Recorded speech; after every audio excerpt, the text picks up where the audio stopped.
I majored in political science, so my degree is in political science. And while I was there, I got my teaching certification. So I'm certified to teach middle school, high school, mainly social studies. So economics, US history, American government. And then I went to law school at the University of Maryland.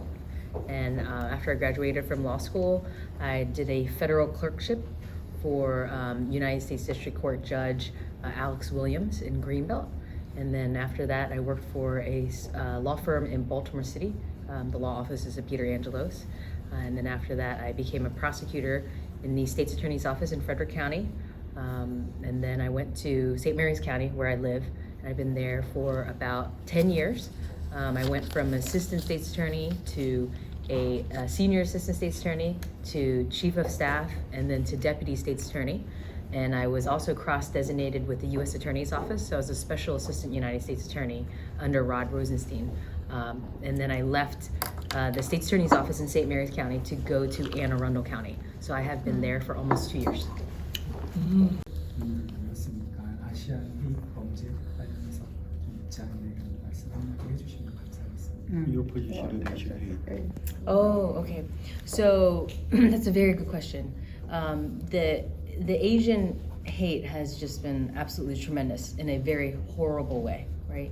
So the rise in Asian hate crimes has risen so quickly. It really hit us.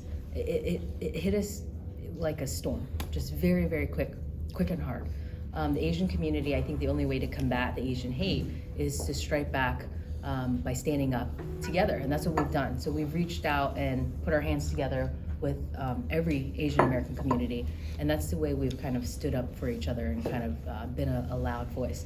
But how else do we do that? Because for a while it was happening in San Francisco, in New York, and all of us were feeling it throughout the whole country. So how do we come together?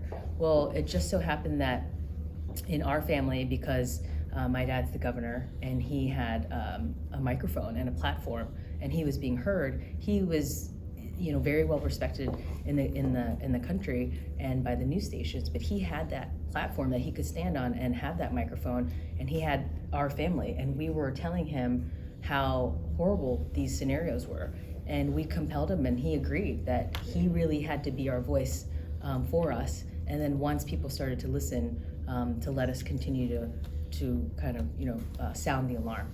And so actually my mom I think has done a tremendously wonderful job in assisting with that, but just talking about it isn't enough. And so what I had urged my dad to do is to create a task force.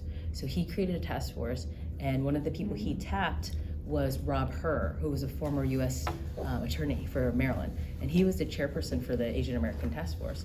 I was actually honored to serve on that task force, and I, along with several experts throughout all the different fields, met, and we tried to tackle it from every single position. And the governor then put out kind of a wish list or an idea of goals, objectives of what we could do to tackle the hate crime. And so we tackled it from an education standpoint, from a prosecution standpoint, a public safety standpoint. So we've really tackled it from many different aspects.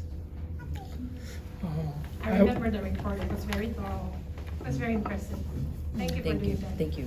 May I ask a question to you? Why are you running for the position?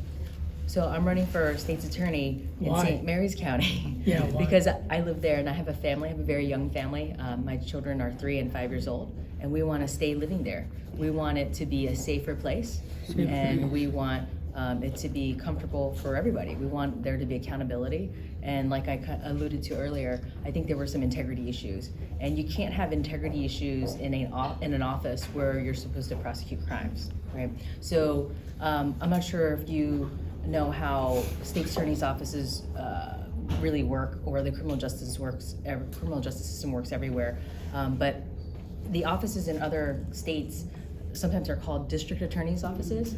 So it's in Korean it's the 검사's office, right? 검사. 검사. So the prosecutor's office is in charge, and they get to decide. The prosecutor, the head prosecutor, gets to decide what is law, like what is what we're going to prosecute or not.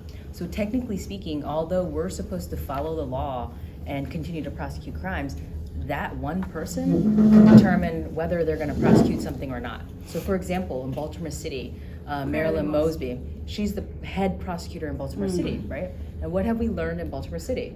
She decided she doesn't want to prosecute marijuana charges or disorderly conduct charges or prostitution charges.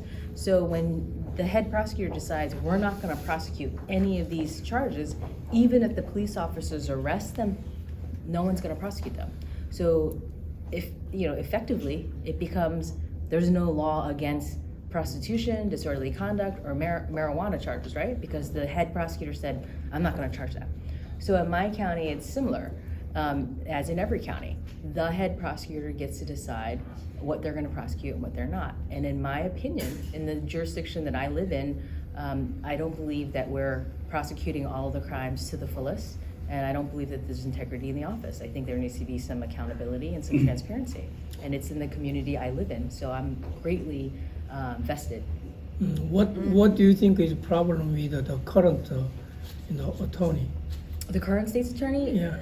He's 75 years old. There's nothing. 75 years There's nothing wrong with being 75, but he's 75 years old, and he's been in that office for 24 years. He's been the elected state's attorney. 24? 24 years, and he's never been challenged before. And I think when you're in that type of high power, like I explained, and you're never challenged, I think it can lead to corruption, which is what I believe we're seeing. But on top of that, he's 74 years old, and he hasn't really tried to bring innovations and technologies into the office. You can't be in 2022 and prosecute cases like it's the year 2000. There are different types of proving cases with technology that I don't believe are being utilized.